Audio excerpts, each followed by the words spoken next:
ተመልሰናል። ክቡራትና ክቡራኖቻችን ፕሮግራማችን እንደቀጠለ ነው የሚገኘው። የሩበን አሞሪም ስንብት ድንገተኛ የምሳ ሰዓት አስገራሚ ወይም ሰበር ዜና ሆኖ ወጥቷል። እንግዲህ በስፋት የስንብቱ ምክንያት ነግረናቸዋል። ግልጽ ነው። እኔ እንደ እንትን ነው የምቆጥረው የምሳ ሰዓት ቀይወጥ ዜና ቀይወጥና የሆነ ጁስ ነገር እንደዛ ነው። እኔ ደስ ብሎኝ ጠገብክ ሳበላ አዎ እኔ ደስ ብሎኝ ምሳም ሳበላ አልበላንም አይደል ስራ በቃ አሁን ጠግበናል። እሺ ያው አንዳንዴ ያው ጨዋታም ጥሩ ነው አይደል? እሺ ደጋፊዎች ግድ ነው። ደቂቃው እየሄደብን ስለሆነ ሩበን አሞሪምን ማን ይተካቸው? በጊዜው አሰልጣኝ መቀጠል ተገቢ ነው ብለህ ታምናለህ ወይስ አሁን ማን አለ ገበያው ላይ?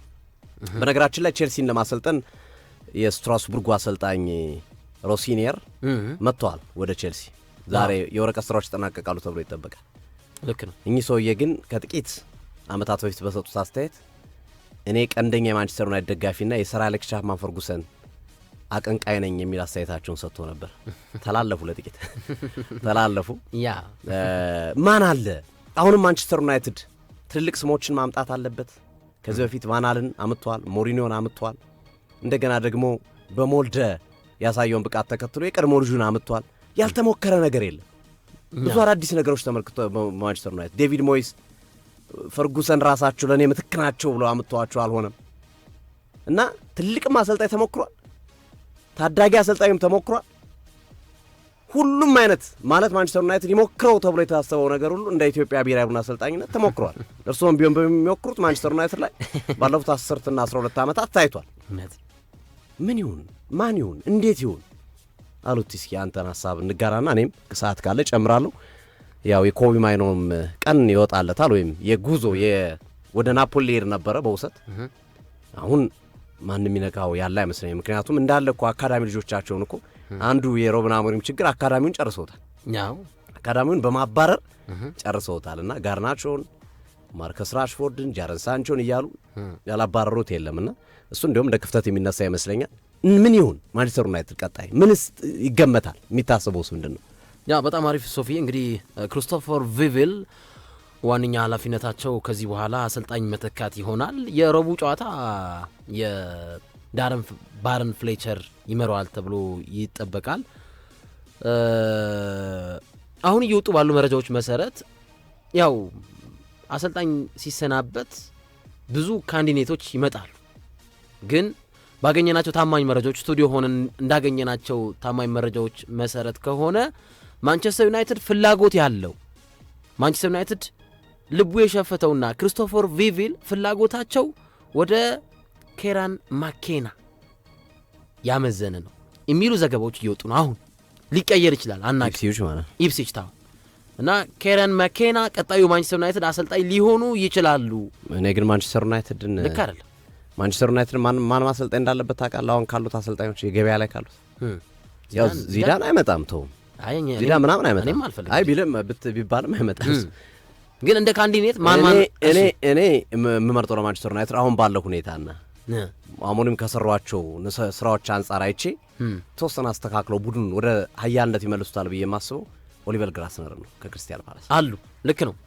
የተለያዩ ታብሎይድ የሆኑ መገናኛ ብዙሃኖች የማንቸስተር ዩናይትድን ያሰልጣኝ ቦታ ማን ይረከባል በሚል ዚነዲን ዚዳን፣ ኦሊቨር ግላስነር፣ የቀድሞ የባርሴሎና አሰልጣኝ የሆነው ዣቪ ሄርናንዴስ፣ ማይክል ካሪክና አንዶኒ ራዮላ እነዚህ አምስቱ አሁን ስቱዲዮ ሆነን የተለያዩ መገናኛ ብዙሃን ያወጣቸው ናቸው። ዚዳን አውጣ ዚዳንም ይውጣ በፈረንሳይ ብሔራዊ ቡድን ኦልሬዲ ተፈራርሞ እውነት ምን ሊያደርግ ይመጣል? አንዳንድ ዩተርን ካለ እንደ ዝውውሮቹ ኦልሬዲ ስቴትመንት ሰጥተዋል እኮ በቃ ከእንትና በኋላ እኔ ይቀበላል ብሎ እኮ ተፈራርሟል። ቅድመ ፕሪ ኮንትራት እኮ ተፈራርሟል። ልክ ነው እና ዚዳንም ደግሞ በባህሪው እንዲህ አይነት ቡድኖች ላይ አይደፍርም።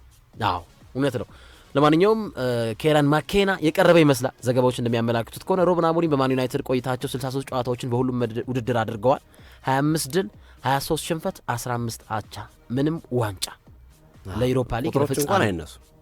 ቁጥሮቹን ነው በደፈናው እንተዋቸው ካነሳናቸው ጉድ ነው ማለት በሳቸውም ከሳቸው በፊት በነበሩ አሰልጣኞች ተደራራቢ ውጤት ማጣት የመጡ አሳፋሪና ከባባር ውጤቶች ተመዝግበዋል። የመቶ ምናምን ዓመት ታሪክ ክለቦች ጭምር ያሻሻሉበትን ነው በሳቸው ዘመን ያየ ነው።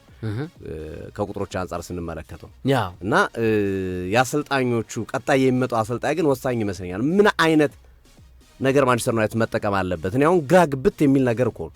ትልቅ አሰልጣኝ ሞክሯል፣ ወጣት አሰልጣኝ ሞክሯል፣ አለ የተባለ አሰልጣኝ በቃ አሁን ላይ ቶፕ ነው የተባለ አሰልጣኝ አምጥቶ ሞክሮታል። ምንድን ነው መፍትሄው? ናው መፍትሄው እንግዲህ እኔ ፍላጎት እንደ ቴስት ባለፈው አንስቼዋለሁ ቢመጣልን ቢሳካልን፣ ግን ይሄ አይመስልም። ሉዊስ ኤንሪኬ እስከ ህይወት ፍጻሜ እስከ ዘመነ ህይወት ፍጻሜ ድረስ የሚያቆየውን ውል ፒኤስጂ ሊሰጠው ነው የሚሉ ዘገባዎችን አይቻል። ሰጠው እንጂ አልፈረመም እንጂ 3 ዓመት ምናምን ብሎ አይደለም የሰጠው። በቃ እንደፈለገ ብሎ ነው የሰጡት። ግን አዲስ ቻሌንጅ ማየት ይኖርብሃል ብዬ አስባለሁ። እና ዩናይትድ ስታንዳርዱን የጠበቀ አሰልጣኝ ያስፈልገዋል። ከክለቡ ብራንድ ጋር መሄድ፣ ከሜዳ ውጪ ያለ ብራንድ ተጫዋቾች አሉ፣ ጥያቄ የለው። ግን ተጫዋቾችን በፕራክቲካሊ የተሰጣቸውን ትእዛዝ ኢምፕሊመንት የሚያደርግ እና ደግሞ ከተጫዋቾች በላይ የሆነ አሰልጣኝ ያስፈልጋል ብዬ አስባለሁ። የሚሰማ አሁን ልክ እንደነ ጋርዲዮላ እንደ ኤርገን ክሎፕ ማለት እና ፍሌቸር ይመረዋል። ግን እንግዲህ 40 ዓመቱ አሰልጣኝ 14 ወራትን ቆይቷል። ከለሮቹን አሳይተውናል አለመካድ። ግን ደግሞ ማንቸስተር ዩናይትድን በተፈለገው መልኩ አላስቀጠሉትም። የዩናይትድ የዘንድሮ ዓመት እቅድ ቶፕ 4 መጨረስ፣ ቲሙ ለቻምፒዮንስ ሊግ ኳሊፋይ እንዲያደርግ ይጠበቃል። ጥያቄ የለውም ይሄ ነገር። ግን በማንቸስተር ዩናይትድ በኩል እየተመለከትን ያለነው የውጤት ማጣት ደግሞ አሰልጣኙ ከክለቡ ጋር እንዲለያይ አድርጓል።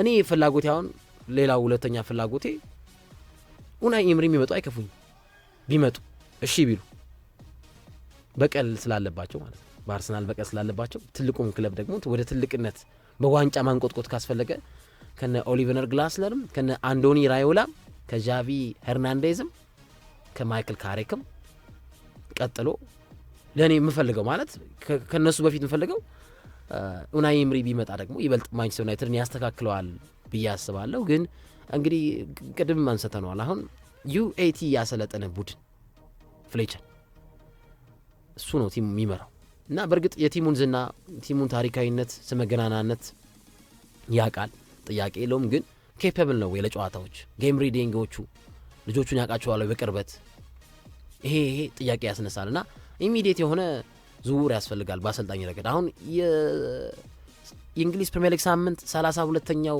35ኛው ሳምንት ቢሆን ኦኬ ተረጋግተ ክረምት ላይ ትቀጥራለህ፣ በአዲስ ፕሪሲዝን በአዲስ ዝውውር ትላለህ። ግን አሁን የፕሪሚየር ሊጉ ግማሽ ላይ ማንቸስተር ዩናይትድ ማሳካት ያለበት እቅድ አለ። ያ እቅድ ደግሞ ቻምፒዮንስ ሊግ መግባት ነው።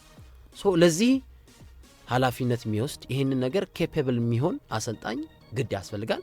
ከተቻለ ኡናይ ኤምሪ፣ ካልሆነ ግን ምርጫዬ ኦሊቨር ግላስነር። ግን ኦሊቨር ግላስነር ማንቸስተር ዩናይትድ የሚመጡ ከሆነ የሩበን አሞሪምን የጨዋታ መንገድ የሚተገብሩት እሱ ደግሞ በማንቸስተር ዩናይትድ አይፈልግም። ከነ ቪቪል ጋር ያረጋጫቸው የታክቲክ የዋትስአፑ የሜሴጅ ልውውጥ ውጤታማ አለመሆን እኮ ነው። ውጤታማ ከሆንክማ 5ም ቢሆን 4ም ቢሆን ችግር የለውም። ውጤታማ አይደለም አፈጻጸሙ። ሶፊ ያዩታ አፈጻጸሙ ልክ አይደለም። በነ ዶርጉ አሁን ዶርጉ እኔ አሁን ደወር ሳይኒንግ በማን ነው የፈረመው? በሳቸው ስር በሳቸው ፊርማ እኮ ትደሰታለህ። ለምሳሌ በኩኛ ፊርማ ይብዛም ይነስም ትረካል። በኢምቤሞ ፊርማ ደስ ይላል። እና አሁን የሰሞንኛ ውጤታቸው ያናዳል። ግን ደግሞ ስኳዳቸው በጣም ሳስቷል። ማንታቶ ነው ያለው። እኔ ሪዝኑ የውጤት አይመስለኝም። ግጭቱ ነው እሱማ ግጭቱ ነው እንጂ አጋጋለው ቤንዚን ነው እንጂ ውጤቱ አይደለም። ምክንያቱም ስቲል አሁን ማንቸስተር ዩናይትድ ቶፕ 4 መጨረስ የሚችልበት እድል እጁ ላይ አለ። በተለይ እነ ብሩኖ ሲመጡ የአፍሪካ ዋንጫ የሄዱ ልጆች ሲመለሱና መሰል ነገሮች ሲመጡ አሁን እነ ቼልሲ እነ ሊቨርፑል ከሚያሳዩት አቋም አንጻር ማንቸስተር ዩናይትድ ተስፋ አለው በደንብ ወደ ቶፕ 4 የመግባት የመጠጋት እድል ማለት ነው።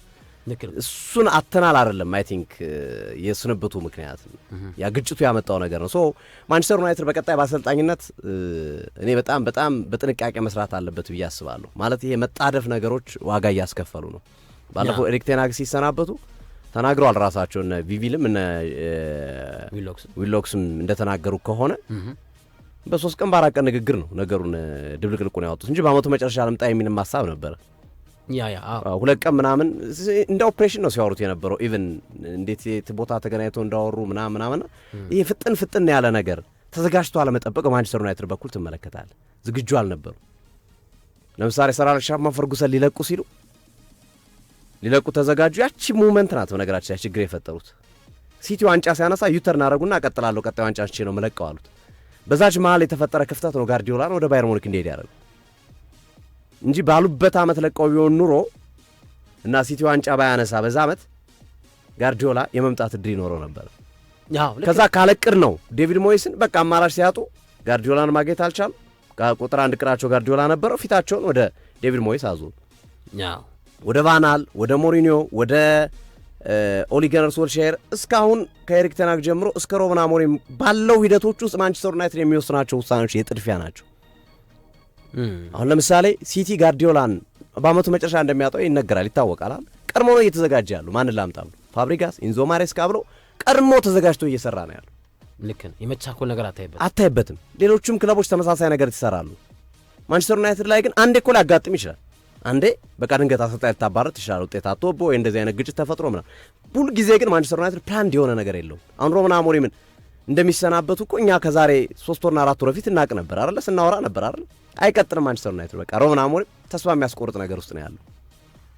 ጊዜው ነገውን ከነገ ወዲያ አይሁን እንጂ ልክ አይደለም ውጤት ማጣቱ ምናምን። በተለያችን የአውሮፓ ሊግ ዋንጫን ካነሳ በኋላ እንደማይታገሱት ያስታውቃል። ካጣ በኋላ ልክ ነው። እሷን ቢያገኝ ሊታገሱ ይችሉ ነበር። ያችን ማጣቱ ልክ ነው። በቀጣይ ዓመት እያነሳን ነበረ። በቀጣይ ዓመት በፍጥነት ሊሰናበቱ የሚችሉ አሰልጣኞች አንዱ ሩበን አሞሪምና አርቴታ ናቸው እያል ነበር። አርቴታ ለዋንጫ ጉዞ ካላመረለት ካልሰመረለት አርሰናል አይታገሰውም ከሰጠው ጊዜና ከሰጠው ወጪና ካወጣው ገንዘብ አንጻር።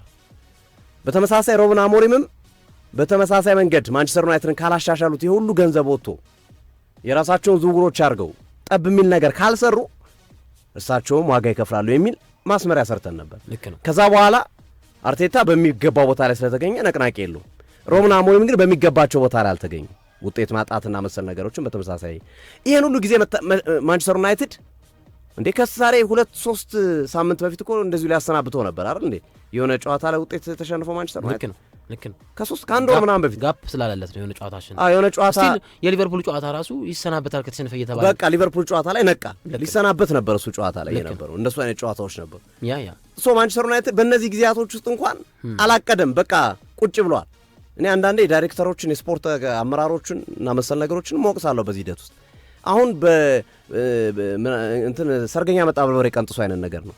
ግላስነር ይላሉ፣ እንትና ይላሉ፣ ኡናይ ኤምሪ ይላሉ። አሁን ታያለም አስም ነው የሚጠር። ፕላንድ አይደሉማ። ፕላንድ ቢሆኑ ዳርቷን ነው የሚወጋት። ሊቨርፑል ምንድን ነው ያደረገው? ክሎፕ ሲሰናበት ድምፅ ሳያሰማ ስራውን ሰራ። አርነ ስሎትን ሳይጠበቅ ሳይገመት ከፊን ወርዳ መጥቶ ጉባ አረጋቸው። እንዲህ አይነት ስራዎች ናቸው መስራት። ቼልሲ ስትራስቡርጉን አሁን ኢንዞ ማሬስካ ከተሰናበቱ በኋላ ስትራስቡርግ እንዴት አይነት ምርጥ ቡድን አድርገው እንደሰሩትና መሰል ነገሮችን ያወቅ ነው። ልክ ነው። ቀድሞ ይዘጋጃሉ ሌሎቹ። ይህን ለማንሳት ያህል ነው። አድማጭ ተመልካቾቻችን ነገ በስፋት እንመለሳለን።